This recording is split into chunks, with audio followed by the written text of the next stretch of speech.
So hi ಎಲ್ರಿಗೂ welcome back to info with Vishwa YouTube channel. So ಈಗ ನಾನು ಈ ವಿಡಿಯೋ ಮಾಡ್ತಕ್ಕಂಥ ಉದ್ದೇಶ ಏನಪ್ಪ ಅಂತಂದರೆ, ಸೊ ನೀಟ್ ವಿದ್ಯಾರ್ಥಿಗಳಿಗೆ ಒಂದು ಒಳ್ಳೆಯ ಗುಡ್ ನ್ಯೂಸ್ ಈಗ ಬಂದಿದೆ. ಅದೇನಪ್ಪ ಅಂತಂದರೆ, ಸೊ ನೀಟ್ ಎಕ್ಸಾಮ್ನ ಬರೆದಂಥ ವಿದ್ಯಾರ್ಥಿಗಳು, ಕೆಲವೊಂದು ವಿದ್ಯಾರ್ಥಿಗಳು ನೀಟ್ ಎಕ್ಸಾಮ್ನ ಅಷ್ಟೇ ಬರೀತಾರೆ. ಯಾಕಂದರೆ ಅವರು ಮೆಡಿಕಲ್, ಡೆಂಟಲ್, ಆಯುರ್ವೇದ ಸೊ ಈ ಕೋರ್ಸ್ಗಳನ್ನು ಅಷ್ಟೇ ನಾವು ಮಾಡ್ತೀವಿ ಅಂತಕ್ಕಂಥ ವಿದ್ಯಾರ್ಥಿಗಳು, ಸೊ ಅವರು KCET ಅಪ್ಲಿಕೇಶನ್ನ ಹಾಕಿರಲಿಲ್ಲ, ಅವರು KCET ಎಕ್ಸಾಮ್ ಸಹ ಬರೆದಿಲ್ಲ.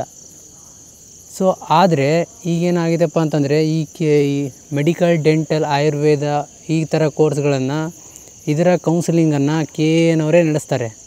ಸೊ ಹಾಗಾಗಿ ನೀವು KEA ಅವರು ನಡೆಸ್ತಕ್ಕಂಥ ಈ ಕೌನ್ಸಿಲಿಂಗಲ್ಲಿ ನೀವು ಪಾರ್ಟಿಸಿಪೇಟ್ ಮಾಡಬೇಕು ಅಂತಂದರೆ ನೀವು KCET ಅಪ್ಲಿಕೇಶನ್ ಹಾಕಬೇಕಾಗಿರುತ್ತೆ. ಸೊ ಈ ಹಿಂದೆ KEAದವ್ರು ಏನು ಹೇಳಿದ್ರಪ್ಪ ಅಂತಂದರೆ, KCET ಅಪ್ಲಿಕೇಶನ್ ಹಾಕಿಲ್ಲ ಅಂತಂದರೆ ನೀವು ಕೌನ್ಸಿಲಿಂಗಿಗೆ ಕೂರೋಕ್ಕೆ ಸಾಧ್ಯ ಇಲ್ಲ ಅಂತ ಹೇಳಿದರು.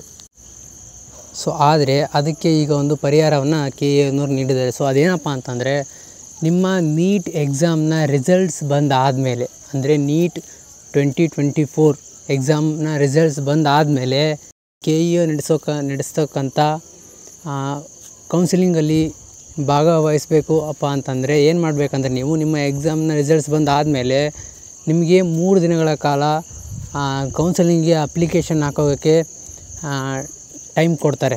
ಸೊ ಹಾಗಾಗಿ ನೀವು ಯಾರ್ಯಾರು ನೀಟ್ ಎಕ್ಸಾಮನ್ನು ಬರೆದಿದ್ದೀರೋ, ಸೊ ನೀವು KCET ಅಪ್ಲಿಕೇಶನನ್ನು ಹಾಕಿಲ್ಲ, ನೀವು KCET ಎಕ್ಸಾಮನ್ನ ಬರೆದಿಲ್ಲ ಅಂತಂದರೆ ಈ ಅವಕಾಶವನ್ನು ನೀವು ಮಿಸ್ ಮಾಡ್ಕೋಬೇಡಿ. ಆ 3 ದಿನ ಟೈಮ್ ಏನು KEAದವರು ಕೊಡ್ತಾರೆ, ಆ ಟೈಮ್ನಲ್ಲಿ ನೀವು ನಿಮ್ಮ ಅಪ್ಲಿಕೇಶನನ್ನು ಸಬ್ಮಿಟ್ ಮಾಡಬೇಕು. ಸೊ ಆ ಡೇಟ್ ಅನೌನ್ಸ್ KEAದವರು ಮಾಡಿದ ತಕ್ಷಣ ನಾನು ನಿಮಗೆ ಅಪ್ಡೇಟ್ ಮಾಡ್ತೀನಿ. ಸೊ ಇದಿಷ್ಟು ಇವತ್ತಿನ ಮಾಹಿತಿಯಾಗಿತ್ತು. ಯಾರ್ಯಾರು ನೀಟನ್ನು ಮಾತ್ರ ಬರೆದಿದ್ದೀರೋ, ಸೊ KCET ಅಪ್ಲಿಕೇಶನ್ ಯಾರ್ಯಾರು ಹಾಕಿಲ್ವೋ, ಸೊ ಅಂತಹ ವಿದ್ಯಾರ್ಥಿಗಳು ನೀವು ಈ ಅಪ್ಲಿಕೇಶನನ್ನು ಫಿಲ್ ಮಾಡಲೇಬೇಕು. ಸೊ ಇದಿಷ್ಟು ಇವತ್ತಿನ ಮಾಹಿತಿಯಾಗಿತ್ತು.